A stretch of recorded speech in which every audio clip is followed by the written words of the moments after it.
Հաղորդման գործընկեր Արքայաձոր ռեստորան։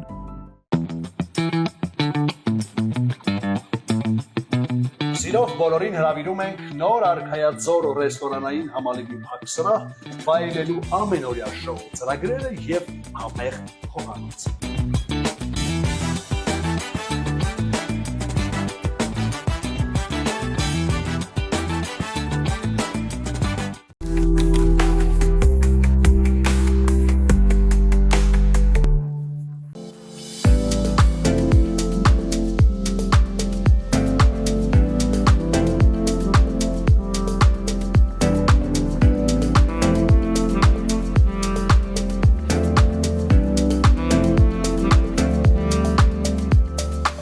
Բարև ձեզ,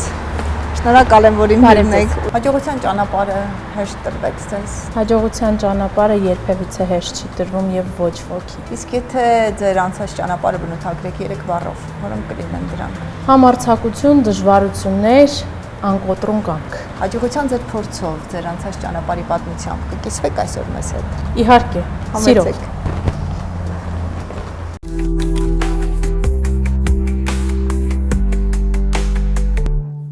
Ձեր բերված գիտելիքը նրա համար երբեք վերջնակետ չի եղել։ Նա դեռ ուսանողական տարիներից սկսել է աշխատել, հարթելով մասնագիտական ճանապարհը։ Ձեր բերված գիտելիքը նրա համար երբեք վերջնակետ չի եղել։ Նա դեռ ուսանողական տարիներից սկսել է աշխատել, վստահ քայլերով հարթելով մասնագիտական ուղին։ Իսկ այսօր ղեկավարում է իր հիմնադրած փաստաբանական գրասենյակը, համագործակցում ոլորտի առաջատար փաստաբանների հետ։ Եվ շարունակում է իր մասնագիտական գործունեությունը հավատարիմ մնալով պատասխանատվության, արդարության, արդարամտության ու վեհ արժեքներին։ Advocatum իրավաբանական ընկերության հիմնադիր տնօրեն Զարուհի Կարապետյանն է այսօր մեր հյուրը։ Հենց նրա հետ ենք խոսելու անցած ճանապարհի, հաջողության ճանապարհի մասին։ Հաջողության ճանապարհի մեկնարկը ուսանողական տարիներից տրվեց, թե ավելի վաղ էր ամեն ինչ կանխորոշված։ Շատ ավելի վաղ էր կանխամտածված։ Ես 5-րդ դասարան էի, երբ պաշտպանում էի բոլոր իմ դասարանցիներին եւ իմ ուսուցիչների մոտ անընդհատ հարց էր ծագում։ Ինձ միշտ հարցում էին, ասում էին՝ «Զարա ջան, ինչ ես ուզում դառնաս»։ Հպարտորեն ասում եմ՝ «Ես ուզում եմ, դե փոքր էի, չէի հասկանում այն ժամանակ, դա որ մասնագիտությունն է, ով է որ պաշտպանում է մարդկանց», ասում էի՝ «Ես ուզում եմ այնպիսի մասնագիտություն ընտրեմ, որ բոլորին պաշտպանեմ»։ Այս անարդարությունը վերանա։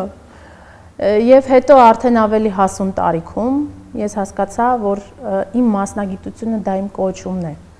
Այսինքն դա ոչ միայն իմ ընտրած ուղին է, այլ նաև իմ բնավորությունը, ինչը շատ կարևոր է, երբ որ անձը մասնագիտություն է ընտրում։ Դեռևս վաղ տարիքից ծիլերը կային եւ հետո արդեն համապատասխան ճանապարհ անցնելով հասա արդեն իմ նպատակին։ Կան ճանապարհներ, որոնք մենք ենք ընտրում, բայց կա ճանապարհ, որ մանկությունից է գալիս։ Ձեր մասնագիտության ընտրության ճանապարհը վստահ եմ մանկությունից է եկել, պապիկի ուղին պիտի շարունակեիք։ Այո, պապս դատավոր է եղել։ Եվ հետաքրքիրն այն է, որ իր որևիցե թոռը այդ ուղին չի ընտրել եւ միայն իմ մեջ է դա արտնացել, չգիտեմ իհարկե ինչու է այդպես։ Ամեն դեպքում ես հպարտանում եմ նրանով եւ ինձ շատ են պատմում իր մասին, ես չեմ հասցրել իրեն տեսնեմ իմ գիտակից կյանքում եւ շատ են ինձ պատմել իր մասին, իր անցկացրած նիստերի մասին։ Ես շատ հպարտ եմ, որ նույնիսկ այդ պատմվածքներով ես կարողանում եմ որոշակի օրինակ վերցնել իրենից արդարադատության ոլորտում գործունեություն ծավալելով։ Վանաձորում եք ծնվել, մեծացել։ Այո, ծնվել մեծացել եմ Վանաձորում եւ առաջին իմ բուհը ես ավարտել եմ Վանաձորում։ Մանկավարժական համալսարան։ Այո, իրավագիտության բաժինը, ունեցել եմ հրաշք դասախոսներ։ Ասեմ ձեզ, ընդհանրապես կապ չունի թե դու որտեղ ես սովորում, կարևոր է թե դու ոնց ես սովորում եւ ինչ պատասխանատվությամբ ես վերաբերվում ինքդ քո մասնագիտությանը։ Դու կարող ես սովորել աշխարհի ամենաառաջատար բուհերում, բայց այդպես էլ ինչպես մեր ժողովրդական լեզվով է ասվում, քեզնից ոչինչ դուրս չգա։ Դրա համար պետք է լուրջ վերաբերվել այն ուղուն, որը ընտրում ես, որովհետեւ դու դրանով հետագայում որոշելու ես մարդկանց ճակատագրերը։ Վանաձորի մանկավարժական համալսարան, կառավարման ակադեմիա, այնուհետև նաև փաստաբանական դպրոց եւ բոլոր ուսումնական հաստատությունները, որտեղ ուսանեցիք գերազանցությամբ, ավարտեցիք։ Այո, որովհետև ես կարծում եի, որ ուսումնառությունս ավարտելուց հետո ես կարևոր դեր պիտի ստանձնեմ հասարակության մեջ եւ պիտի ես ամեն ինչ իմանամ։ Ես երբևիցե կողմ չեմ եղել դասը ուղակի սերտելով սովորելու եւ փորձել եմ նաեւ ինձ համար հետաքրքիր պահերը որսալ եւ խորանալ այդ թեմաների մեջ։ Ինչ որ չափով էլ ինքնուս եմ եղել, որովհետեւ հնարավոր չէ որպեսզի դու մեծ լսարանին հասցնես նույնիսկ որպես դասախոս այն ամենը ինչ ուզում ես որ բոլորը սովորեն, հետեւապես եւ ուսանողն էլ պիտի պատասխանատվություն ունենա, ինքը եւս ջանք գործադրի, որպեսզի գիտելիքներ ստանա։ Ես այդպես եմ կարծել իմ ամբողջ կյանքում, որ պիտի որսամ այն բոլոր պահերը, երբ ես կարող եմ ինչ-որ մի բան սովորել, որպեսզի ես դրանից հետո հաջողեմ իմ մասնագիտության մեջ։ Իսկ հաջողության գրավականը միայն կրթությունն է համարում։ Ոչ, որովհետև միայն կրթությունը բավարար չէ, պիտի ունենալ կամքի ուժ եւ ձգտում։ Մասնագետներ շատ կան, շատ, բայց կան շատերը, ովքեր ստվերում են։ Եվ դա միայն պատճառն է այն բանի, որ ուղղակի իրենք չունեն այն նույն ձգտումը, այն նույն կամքի ուժը, կամ իրենց մասնագիտությանը վերաբերվում են ուղղակի որպես մասնագիտություն։ Ինձ համար դա առաջին հերթին կոչում է։ Եվ ես ուզում եմ, որ իմ կատարած եւ ստանձնած պաշտպանությունը հասնի այն վերջնակետին, որը որ ես ցանկանում եմ տեսնել։ Այսինքն ինձ համար ինքնանպատակ չէ անձին պաշտպանելը։ Ես պիտի հասնեմ իմ ուզած արդյունքին, որպեսզի ստանամ այդ մասնագիտական բավարարվածությունը։ Եվ էական չէ անգամ նույնիսկ փաստաբանական հոնորարը շատ դեպքերում պայմանագրային հարաբերությունները հաճախորդի հետ, որովհետև ես սիրում եմ ապացուցել ճիշտը։ Եւ երբ այդ ճիշտը ապացուցվում է, դա ամենամեծ հաղթանակն է ինձ համար կյանքում։ Լինում են նաև դեպքեր, երբ մյուս կողմի շահերը պիտի պաշտպանեք, ովքեր որ այս կամ այն պատճառով այդքան էլ ճիշտ չեն եղել։ Տվյալ հարաբերություններում այս դեպքում պաշտպանությունը հավատացեք, չկան հարաբերություններ, որտեղ ինչ-որ մեկն է ճիշտ։ Միշտ երկուսն էլ սխալ են։ Եթե հասել են արդեն փաստաբանին եւ իրենց հարցը պետք է լուծվի արդեն դատական կարգով կամ փաստաբանի միջամտությամբ արտադատական կարգով։ Փաստաբանի դերն ու խնդիրը եւ որպես անձ եւ որպես մասնագետ գտնել այն կարևոր հենարանը, որի հիման վրա այդ վեճը լուծվելու է։ Եվ ասել, որ մի կողմը ճիշտ է եւ մյուս կողմը սխալ, մի քիչ արդար չի լինի, որովհետեւ որևիցե վեճի մեջ չկա բացարձակ ճիշտը եւ բացարձակ սխալը։ Իսկ եղել են դեպքեր, երբ գործին ծանոթանալուց հետո հասկացել եք, որ դա ձերը չեք կարող անցնել միասին այդ ճանապարհը։ Այո։ Եղել են նման դեպքեր իհարկե եւ նախապես ես զգուշացնում եմ, որ կներեք, բայց ես չեմ կարող ձեր պաշտպանությունը ստանձնել։ Նախ եւ առաջ դա պայմանավորված է զուտ փաստաբանական էթիկայի կանոններով, որովհետեւ երբեմն լինում է, որ մյուս կողմն էլ է ինձ դիմաց լինում, ես չեմ կարող եւ չի էլ թույլատրվում, որպեսզի ես պաշտպանեմ նաև մյուս կողմին կամ խորհուրդ տամ։ Բացի այդ լինում են դեպքեր, երբ ուղղակի տվյալ անձի հետ հասկանում ես, որ դու չես կարող անցնել այդ ամբողջ պաշտպանության ճանապարհը, որտեղ դա ընթացակարգ է, դա որոշակի ընթացք է, որը պետք է անցնել, վերապրել, իսկ ոչ բոլորն են պատրաստ դրան։ Հետևաբար այո, նախապես պետք է այդ հարցը լուծել, որպեսզի հետո արդեն կոնֆլիկտային իրավիճակներ չառաջանան։ Իսկ աշխատանքային ձեր ճանապարհը դեռ ուսանողական տարիներից սկսվեց։ Այո։ Սկսվեց դեռ ուսանողական տարիներից եւ սկսվեց իմ նախաձեռնությամբ։ Ես բավականին ակտիվիստ էի մասնագիտական առումով, մինչեւ հիմա էլ այդպես է, անկեղծ ասած։ 4-րդ կուրսում էի գտնվում, երբ խնդրեցի իմ ծանոթներից մեկին որպեսզի իր ընկերությունում ես պայմանագրեր կազմեմ, բացառապես անվճար հիմունքներով։ Աշխատեմ որպես իրավախորհրդատու, փորձ ձեռք բերեմ, որովհետև ցավոք Հայաստանի Հանրապետությունում առանց փորձի դու դեռևս չես կարող աշխատանք գտնել, եւ այդպես սկսվեց իմ մասնագիտական ուղին։ Աշխատեցի մոտավորապես 1 տարի, որից հետո ես ամուսնացա, ունեցա բալիկներ, այդ ընթացքում ընդհատվեց իմ կարիերան։ Այնուհետև նորից սկսեցի աշխատել փաստաբանական գրասենյակում, բացառապես անվճար, ես աշխատել եմ 3 ամիս, եւ դա ինձ ընդհանրապես որևէ նեղություն չի պատճառել, որովհետեւ ես կարծել եմ, որ ես պիտի հասնեմ ինչ-որ մի բանի եւ դեռ չունեմ այն մակարդակը մասնագիտական, ինչքան էլ որ լավ ես սովորում, գործնականում ընդհանրապես քո գիտելիքը լրիվ այլ տեսք ունի եւ ինձ պետք էր այդ գործնական հմտությունները, ես համաձայն էի այդ պահին, որպեսզի նույնիսկ անվճար աշխատեմ։ 3 ամիս հետո ինձ սկսեցին վճարել 50,000 դրամ Ես ճիշտ է շատ էի ուրախացել, բայց ելի ինձ հետաքրքիր էր իմ մասնագիտական գործունեությունը, որպեսզի ես հմտանամ։ Աշխատեցի 3 տարի տվյալ գրասենյակում եւ հետո արդեն այնտեղ ապահովագրական վեճեր էր քննվում հիմնականում եւ դարձա տվյալ վեճերով զբաղվող բաժնի ղեկավարը։ Ես անկեղծ ասեմ, իմ աշխատանքը նույնիսկ գալիս է իմ տուն եւ տնից նորից վերադառնում աշխատավայր։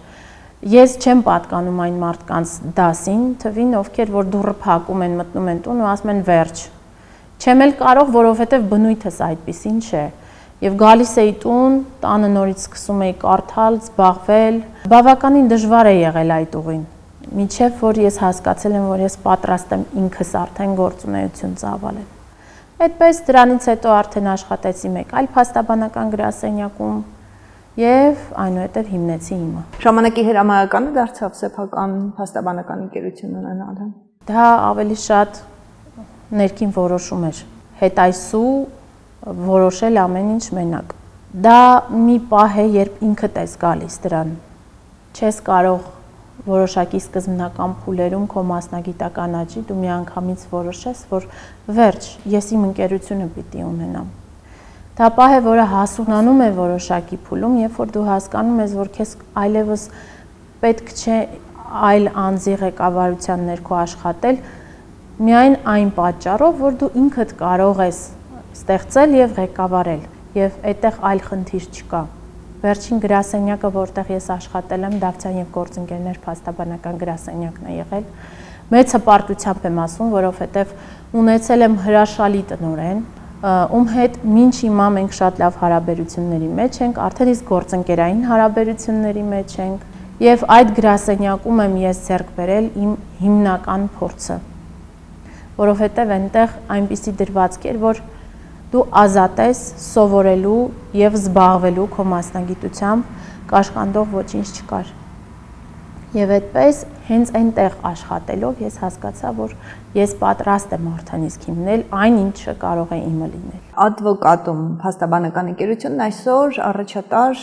մասնագետների հետ է համագործակցում։ Այո, մենք ունենք պայմանագրային ոլորտի իրավաբաններ, մենք ունենք փաստաբաններ քրեական ուղղվածությամբ, վարչական ուղղվածությամբ, սպეციფիկ ավելի վեճերով, նաև ունենք զինվորական հարցերով զբաղվող փաստաբաններ ունենք։ Այդ համագործակցությունները առաջացել են հենց այն փուլերում, երբ որ ես արդեն հիմնականում ձեռք եմ բերում դատական պրակտիկա։ Շատերը հենց այդ փաստաբաններն են, ում հետ ես վեճ եմ ունեցել դատարանում։ Իհարկե, ժողովրդի համար մի քիչ ընկալումը այլ է եւ մտածում են, որ դատարանում փաստաբանները իրենք միմյանց դեմ են։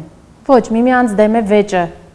բայց փաստաբանները գոլեգաներ են։ Մենք կարող ենք մտնել դատարան, վիճել, մինչև վերջ ապացուցել իրար, մեր փաստերը, մեր հիմնավորումներ, բայց դուրս գալ եւ բավականին ընկերական հասնել ամեն մեկս մեր աշխատավայր։ Եվ հենց այդ ժամանակ էլ առաջացել են այդ բոլոր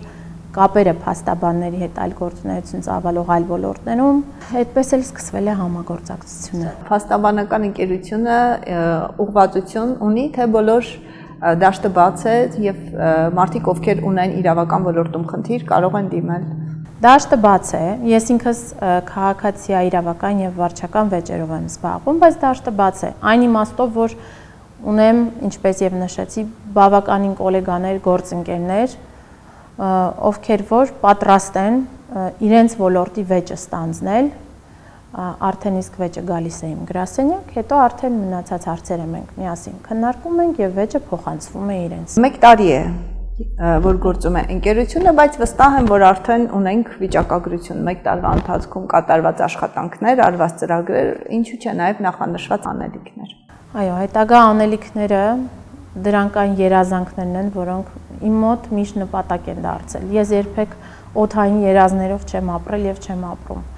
Այնինչ ես երազում եմ, դա հաստատ նպատակ է։ Հետագա նպատակները հետեւյալն են։ Ես շատ մեծ հույս ունեմ, որ իմ գրասենյակը դառնալու է խորհրդատվական մեծ կենտրոն, որտեղ ոչ միայն դատաիրավական պաշտպանություն է իրականացվելու, այլ նաև իրավական ուղեկցում տարբեր հարցերում, գույքի ձեռքբերման, նույնիսկ գույքի գնման, հաշվապահական ծառայություններ են նաև ներառվելու։ Դրա համար այս պահին ես արդեն իսկ ստեղծում եմ նախադրյալները։ Ուսումնական հաստատությունը Վանաձորի մանկավարժական համալսարանը միայն կրթություն ձեզ չտվեց, այստեղ նաև ձեր կյանքի կեսին գտաք։ Այո, իմ ամուսինը եղել է իմ կուրսից, մենք այդպես ենք ծանոթացել։ Ասեմ ձեզ, բավականին դժվար է, երբ որ դուք երկուսը նույն ոլորտում եք։ Իհարկե իր ուղղվածությունը մի քիչ այլ է, նա իրավապահ համակարգում է աշխատում, բայց ամեն դեպքում աշխատում ենք շատ վեճի չբռնվել մասնագիտական հարցերի շուրջ, որպեսզի այդ վեճերը հետո որտեղ չտանեն, հետո փաստաբանի հետ վիճելը մի քիչ դժվար գործ է։ Անիմաստ։ Ինչքան էլ որ դու հաստատ գիտես քեզ վերաբերվող օրենսդրական նորմերը, խոսքը վերաբերում է պետական ծառայության անցած, փաստաբանն էլ գիտի այն բոլոր թիրախները, որոնց միջոցով եւ լուծում է վեճերը։ Հետևաբար փաստաբանի աշխարհայացքը, գործունեության դաշտը ավելի լայն է, քան մի ուղղվածությամբ պետական ծառայողին է։ Հետևաբար մենք աշխատում ենք ուղղակի այդ հարցերի շուրջ խոսել։ Երիտասարդ մայրիկ լինել, մասնագիտական ճանապարհ հարթել, այս ամենը եթե անգամ ընդհանուր բաներ ունեն, բայց նաև հակասություններ ունեն, այ ինչպես է կարողանում բալանսը պահպանել։ Բավականին բարդ է եղել։ Ես հիշում եմ, որ ես աշխատում էի, այդ ժամանակ բանկում էի աշխատում եւ նաեւ զուգահեռ սովորում էի փաստաբանական դպրոցում, զուգահեռ նաեւ երեխաս մանկապարտեզում էր, իմ առաջին դուստրս, առաջնեկս։ Ժամը 6-ին ես ավարտում էի աշխատանքս, գնում էի մանկապարտեզ վերցնում էի երեխային, երեխայի հետ ես գնում էի փաստաբանական ակադեմիա սովորելու։ Եվ այդ ամենը տեսնում էին այս պահին ակադեմիայի փաստաբանների պալատի նախագահ Սիմոն Բաբայանը։ Ես հիշում եմ, որ երեխայից նստացնում էր իր կողքը, զբաղեցնում էր, նկարում էր երեխայի հետ, որպեսզի ասում էր, թող մայրիկը սովորի, ես ու դու կզբաղվենք, խաղանք, կնկարենք, ես իրեն անչափ շնորհակալ եմ դրա համար։ Այնուհետև ժամը 9:30 իմ դասը վերջանում էր եւ ես գնում էի տուն հոգնած երեխայի հետ, երեխաս արդեն քնել էր ուզում։ Դրանք արդեն մի քիչ կենցաղային հարցեր են, բայց ամեն դեպքում դրանք դժվարություն են առաջացրել, բայց դա երբեք ինձ չի կոտրել, դա հանուն նպատակի էր։ Հիմա էլ աղջիկս, մեծ աղջիկս ասում է, մամ ջան, այնքան հետը գնացի եկա, հիմա ուզում եմ փաստաբան դառնամ։ Ես սիրում եմ քո մասնագիտությունը։ Հաջողության բարդ ու նաև հպարտանալու ճանապարհին մտածում եմ նաև եղան պահեր, երբ կոտրվեցիք, որոշեցիք հետ կանգնել, հաղթահարեցիք, ունեցել եք նման պահեր։ Ձեր ասածը ինձ համար այնքան խորթ է հնչում։ Ես նման պահեր երբևիցե չեմ ունեցել։ Անկեղծորեն եմ ասում, որովհետև ես մտածում եմ այսպես, երբ որ մարդ կոտրվելու զգացողություն է ունենում, ինքը արդեն ճիշտ ճանապարհին չի։ Դա զգացում է ուղղակի, երբեմն որ գալիս է, դա հոգնածություն է ուղղակի։ Դա անցնում է եւ դու անցնում ես քո բնականon աշխատանքին, բայց անվանել դա կոտրվել, ես չեմ գտնում, որ այդ պահը կոտրվածության պահ է։ Ավելի մեծ ուժ է տալիս։ Այո, ավելի մեծ ուժ է տալիս։ Ես երբեմն հոգնում եմ շատ, ահա որ շատ եմ հոգնում եւ ասում եմ վերջ չեմ զբաղվելու, գոնե մի քանի օր ես պիտի հանգստանամ։ Բայց դա չի նշանակում, որ ես առհավետ թողեցի իմ մասնագիտությունը։ Մի քանի օր անցնելուց հետո կարոտում եք, նորից շարունակվում է նույն տեմպը, նույն աշխատելավոճը, այո։ Ուղղակի երբեմն մարդուն դադար է պետք։ Եվ դա արդարացված է այդ դադարը, երբ որ դու փորձում ես քո ուժերը նորից հավաքել եւ վերալիցքավորվել։ Եվ բոլորը պիտի դա հասկանան, անգամ քո հաճախորդները, որտեվ դու մշտական աշխատող մեխանիզմ չես։ Դու էլ մսից եւ արյունից ես եւ երբեմն ուղակի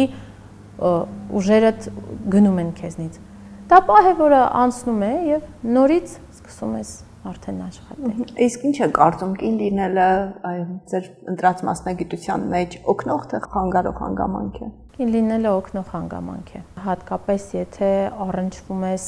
այնպիսի հարցերի հետ, որոնք կապված են կնոջ հուզական դաշտի հետ, այսինքն դա ամուսնալուծություն, դա ընտանեկան վեճեր են եւ ինքդ սկսում ես վերապրել։ Իհարկե ոչ բոլորի մոտ է այդպես, մարդիկ կան ուղղակի եւ հավատացեք, ես նախանձում եմ այդ մարդկանց, ովքեր ուղղակի իրենց աշխատանքին վերաբերում են որպես աշխատանք։ Իմ դեպքում դա այդպես չէ, ցավոք, որովհետեւ ես Կարող է իմ ամուսինը կամ իմ հարազատներից մեկը մտնել գրասենյակ, տեսնի, որ ես նստած լաց եմ լինում, ինչ որ մեկի խնդրի պատճառով։ Ես փորձում եմ դա թաքուն պահել, որ ոչ ոք չտեսնի, բայց ես այդ մարդկանց հետ վերապրում եմ իրենց խնդրեմը։ Բավականին բարդ է, բավականին, երբ որ մարդը գալիս է նստում է, դու լսում ես իրեն այսպես սառած լուրջ դեմքով, որպես ինքը զգա, որ իր օգնությունը քո մեջ է տեսնելու,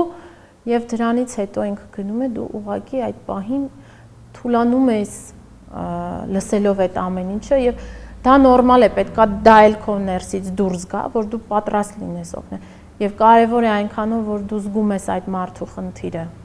Դա ամենակարևոր նյուանսն է այս մասնագիտության մեջ։ Ենթադրում եմ հաջողության հիմնական սյուներ ունեցաք կյանքում, որոնց վրա կառուցվեց ձեր հաջողության ճանապարհը, որոնք են դրանք։ Հաջողության սյուներս առաջի հերթին դա իմ ընտանիքն է։ Իմ մայրը, իմ հայրը, ովքեր միշտ ինձ քաջալերել են, միշտ օգնել են իմ ճանապարհին, հատկապես հայրս։ Երբ մայրս ասում էր, դե լավ, ոչինչ, ման չկա, բանտեղ մի դիր խնդիր է, կանցնի, հայրս չէ, ասում էր, դու պայքարող տեսակ պիտի լինես, ինչը կանցնի, ոչինչ էլ չի անցնի, դու պայքարի քո համար, պայքարի քո իրավունքների, քո նպատակի համար, եւ ամենամեծ դերը ինքն է ստանձնել իմ կյանքում, եւ ամենամեծ ազդեցությունը իրենն է եղել։ Եվ հիմա էլ շատ ժամանակ, երբ որ ես ներքուստ ինչ-որ մի բանից ընկճվում եմ, ճիշտ է դա ոչ մեկ չի տեսնում, չի էլ տեսնի, ես անդադ իմ հոր բառերն եմ փորձում իմ մեջ ասել, ասում եմ Զառա ջան, դու պայքարող տեսակ ես, ամոթ չի մեկը հիմա տեսնի, որ դու ընկճվել ես, հələ մի հատ քեզ հավաքի։ Ու այդպես շարունակվում է ամեն։ Ձեր կարծիքով բնավորության ինչպիսի գծեր պիտի ունենա մարդ իրավագիտությունն ընտրելու համար, այս դաշտում աշխատելու, հաջողություններ ունենալու համար։ Մեղմ պիտի չլինի։ Իրավագիտությունը բավականին գործնականում դաժան մասնագիտություն է։ Դու կարող ես առնչվել ամեն ինչի հետ, դու պիտի զգացմունքային չլինես, բայց միևնույն ժամանակ դու պիտի հասկանաս դիմացինի խնդիրը եւ մի հատ անցկացնես քո միջով, որպեսզի դու ինքդ հասկանաս ինչ կանեիր այդ իրավիճակում։ Օրինակ շատ ժամանակ ես լսում եմ մարդկանց ասում եմ լավ ասենք թե դա իմ խնդիրն է։ Ես ոնց կպայքարեի դրա համար, որտեվ դժվար է, դու օրվա մեջ առնչվում ես տասնյակ մարդկանց հետ եւ պիտի ամեն մեկի հետ դու իր խնդրեմը ապրես։ Պետք է լինես ուժեղ կամք ունենաս, պետք է լինես անկոտրուն, պետք է լինես հաստատակամ, վստահ, դու չես կարող ունենալ երերուն բնավորություն եւ լինել իրավաբան կամ փաստաբան հատկապես, որովհետեւ մարդը քո վրա է իր հույսը դնում։ Նայում է քեզ ու մտածում է, այ իմ հարցի լուծումը հեսա, այս մարդն է։ Ու դրանից հետո, երբ որ դու հանկարծ ինչ որ հարցում տատանվում ես, դու տապալեցիր։ Նույնիսկ եթե դու վստահ ես, որ ինչ որ տեղ կարող ես կասկած ունենալ, դու ինքդ քեզ պիտի համոզես, որ դու ճիշտ ես։ Եվ նոր գնալ առաջ։ Դուք հիմա այնպես սահուն ասում եք, որ ավարտեցիք, մինչև ավարտել աշխատեցիք, հետո այս մյուս կազմակերպությունը, հետո այս մյուս կազմակերպությունը, հետո իմ գրասենյակը հիմնեցի։ Ես հիմա մտածում եմ, ամեն ինչ այդպես հարթ, սահուն եղել է, խնդիրներ, խոչընդոտներ ու դժվարություններ չեն եղել։ Եղել են, առանց դրա չի լինում եւ հետաքրքիր էլ չի առանց դրա կյանքը։ Ես չեմ էլ պատկերացնում, իմ կյանքում երբևիցե անխոչընդոտ ոչինչ չի եղել։ Անգամ ամենա պրիմիտիվ հարցերում միշտ ինչ-որ մի խոչընդոտ առաջանում է։ Այսօր ես շտապում էի ձեզ մոտ հանդիպման եւ Վարշավիրանոցի լույսերը անջատել էին։ Հասարակ մի բան, բայց արդեն իսկ խոչընդոտ է որոշ չափով։ Խոչընդոտներ շատ են եղել։ Եղել են այն իմաստով, որ ես որոշակի դադար եմ ունեցել երեխաների ծննդյան հետ կապված եւ այդ ընթացքում ես փորձել եմ ինքս ին վրա աշխատել։ Գիշերները, երբ որ երեխաներս քնած են եղել եւ հիմա էլ, երբ որ քնած են, ես կարդում եմ։ Ես կարդում եմ հեռախոսով, ես կարդում եմ համակարգչով։ Եվ միշտ ամուսինս տեսնում ասում ես Զառա ջան, ինչ ես անում, անջատի քնի էլի, մեղք ես, առավոտ նորից այդ նույն գժանոցի մեջ ասում եմ չէ, հարց կա, ես պիտի դա անպայման իմանամ, եթե չիմանամ, ու իսկապես իմ քունը չի տանի, ես չեմ կարող քնել։ Եվ այդ ընթացքը, երբ որ ես չէ որ իրավագիտությունը դինամիկ է եւ օրենքներն էլ անդադ փոփոխվում են, ես պիտի հասցնեի այդ փոփոխությունների հետևից ու ասում եմ հանկարծ հետ չմնամ։ Անընդհատ կարդում էի օրենսդրական փոփոխություններին էի հետևում, որ հենց անցնեմ աշխատանքի, ինձ հարց չտան, ես հենց մոլորված նայեմ ու չհասկանամ, թե ինչ պիտի պատասխանեմ։ Իհարկե խոչընդոտներ եղել են նաև այլ առումներով, քաղաքից քաղաք տեղափոխվել, նոր միջավայր եւ այլն, բայց ամեն ինչ այս կյանքում հաղթահարելի է, եթե դու ունես այդ կամքը, եթե չունես, վերջ։ Ամեն ինչ արի, կարող է պատճառ հանդիսանալ։ Իսկ ո՞րն է եղել այն խնդիրը, խոչընդոտը, որը ձեզ ավելի ուժեղացրեց, որը հաջողության հիմնասյուներից մեկը դարձավ։ Բեկումնային եղավ ձեզ համար։ Այնքան բեկումնային պահեր են եղել, հիմա չգիտեմ որ մեկը հիշեմ։ Ես երբ որ ընդունվում էի բու, ամենաբեկումնային պահն եմ պատմում իմ կյանքի հիմա։ Ես ֆրանսիական համալսարան էի պատրաստվում ընդունվել։ Եվ չընդունվեցի շատ հիմար պատճառով, որովհետև ես քննության ժամանակ տեխնիկական սխալ էի ընդհանրապես թույլ տվել, ոչ գիտելիքի հետ կապված, եւ ես որ միշտ մտածել եմ, որ իմ մոտ ամեն ինչ պիտի ստացվի, որտեղ ես տենց եմ ուզում, ես այդպես եմ պլանավորել ու դրան եմ գնում։ Այնպես ստացվեց, որ չընդունվեցի, էլի հայրս էր իմ կողքին, մայրս ճիշտ է մի քիչ տրամադրությունը գցել էր, բայց հայրս էլի ինձ ուժ էր տալիս, ոչինչ աղջիկ ջան, որից է խնդիր չկա, բուհերը չեն փակվել, դեռ կարող ես Վանաձորում էստեղ ընդունվել, դրանից հետո արդեն բարձ կլինի։ Ես հենց այդ տարին ընդունվեցի իրավագիտության հերակաբաժինը։ Իմ դասախոսները տեսնելով, որ ես լավ եմ սովորում եւ երևի խելացի է իրենց աչքին թվում, չեմ ուզում ինձ գովաբանել, եւ դասախոսներից մեկը, պարոն Դանելյանը, պետության եւ իրավունքի տեսություններ դասավանդում, ինձ ասեց՝ Սառա ջան, ափսոս ես դու գոնե ստացիոնար համակարգին անցիր այստեղ, հետո արդեն կշարունակես ուսումդ։ Անցա ստացիոնար համակարգ, սկսեցի արդեն սովորել, ամեն օր դասի հաճախել եւ այդպես արդեն դա ամենաբեկումնային պահն էր, որ ես ինչ որ միտեղ ուղակի անկախ իմ կամքից ընկա, բայց դա ոչինչ չփոխեց իմ կյանքում, որովհետեւ այդպես պիտի լիներ։ Այդպես պիտի լիներ, ամուսնուս չէի հանդիպի, այսինքն կան բաներ, որ նախապես պլանավորած են եւ պետք չի դա անցալել որպես պարտություն։ Դա պետք է ընկալել հնարավորություն, այո, հնարավորություն եւ հնարավոր հաջողություն։ Եթե այս բան չես հաջողել, դա դեռ ոչինչ չի նշանակում, դա դու ես այդպես մտածում։ Ձեր զավակները կշարունակեն ձեր ուղին եւ ինչպես դրանք վերաբերվեք։ Եթե անկեղծ լինեմ, չեմ ուզում, որովհետեւ դա բավականին բարդ աշխատանք է, դու քո ընտանիքից ժամանակի մեծ մասը կտրված ես։ Բայց իրենց ցանկությունն է։ Իմ ծնողները երբևիցե չեն ազդել իմ ցանկության վրա, հակառակը ասել են, որ պիտի սիրես այն, ինչ անում ես։ Չսիրես եւ երևի դա ամենակարևորն էր իմ կյանքում, որ գալիս էր ընտանիքից։ Եթե դա չգար այդ դրվածքը, այդ տրամադրվածությունը, ես չէի էլ մտածի, որ ես պիտի դառնամ մասնագետ, չնայած չեմ էլ ասում, որ դարձել եմ, որովհետեւ մարդ ամեն օր է սովորում։ Չեմ ուզենա երեխաներս այդ ամենի մեջ հայտնվեն, բայց դա իրենց կամքն է։ Եթե ցանկություն ունենան, ես ամեն կերպ ապավեն կլինեմ։ Ես չեմ ունեցել իմ ընտանիքում մեկ այլ իրավաբան, մեկ այլ փաստաբան կամ այդ ոլորտում աշխատող անձ, միայն պապս է եղել, ում չեմ էլ հասցրել տեսնել, փորձ չեմ կարողացել ստանալ, ինքնուս եմ այդ առումով։ Երեխաներիս ես կօգնեմ ամեն կերպ, որպեսզի դա մեծ օգնություն։ Այո, պատրաստ լինեն այն ամենին, ինչը իրենց սպասվում է, իմ նման չընկնեն այդ ամենի մեջ եւ սկսեն հղկվել։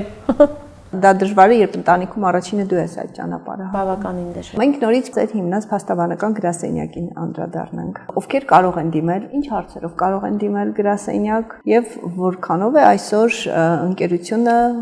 մարդու քաղաքացու անհատի կողքին։ Ցանկացած հարցով կարող են դիմել, որտեղ շատ ժամանակ մարդիկ չգիտեն, որ այն հարցը, որը իրենց մեջ առաջացել է, դա իրավական վեճ է։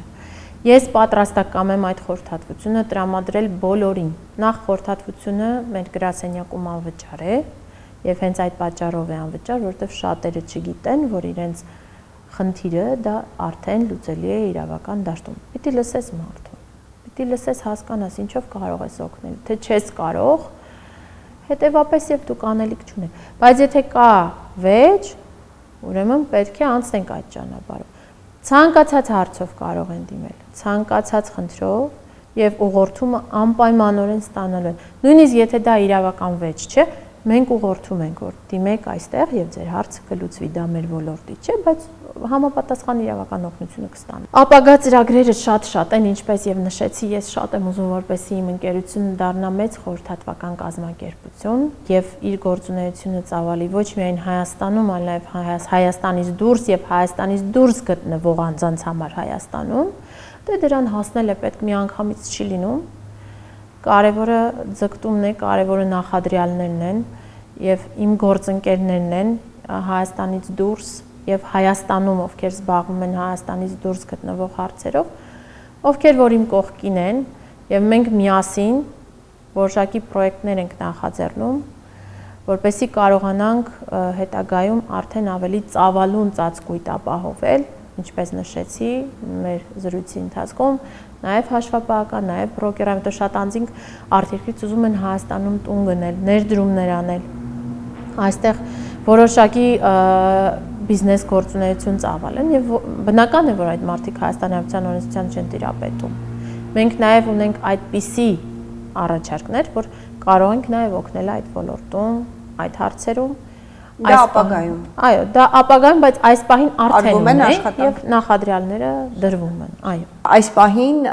advocatum փաստաբանական ընկերություն կարող են դիմել նաև արտերկրում ապրող հայրենակիցները, ովքեր այստեղ ունեն վիճելի հարցեր։ Եվ նաև պարտադիր չէ ունենան այդ վիճելի հարցերը, կարող են նաև նպատակ ունենալ իրենց երկրում կամ նույնիսկ եթե Հայաստանից չեն իրենք, հայ չեն նույնիսկ, օտարերկրացիներ են, իրենք նույնպես կարող են դիմել, մենք այստեղ իրենց օգնենք բոլոր իրավական հարցերում բիզնես ծավալելու, ներդրումներ իրականացնելու, գույքեր ձեռք բերելու։ Այստեղ նաև հզոր թիմ է պետք։ Թիմի ընտրությունը ինչպես է կատարվում եւ արդյոք այստեղ խնդիրներ չեն լինում։ Իմ թիմակիցները ինձ նման են, մոլագար փաստաբաններ, իրենց մասնագիտությանը նվիրված։ Երբեմն միասին խոսում ենք երեկոյան ասվածը մեր համար դա ժամը 12-ն է,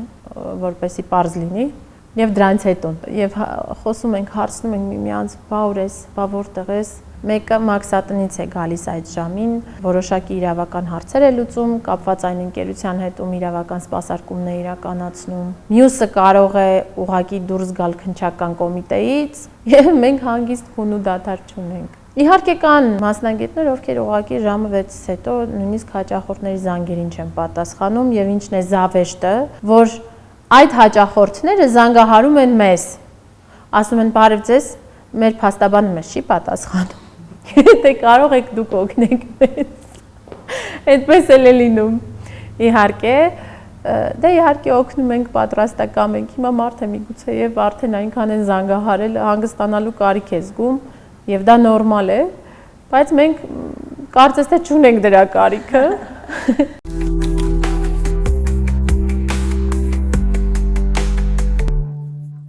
Հաղորդման գործընկեր Արքայաձոր ռեստորան։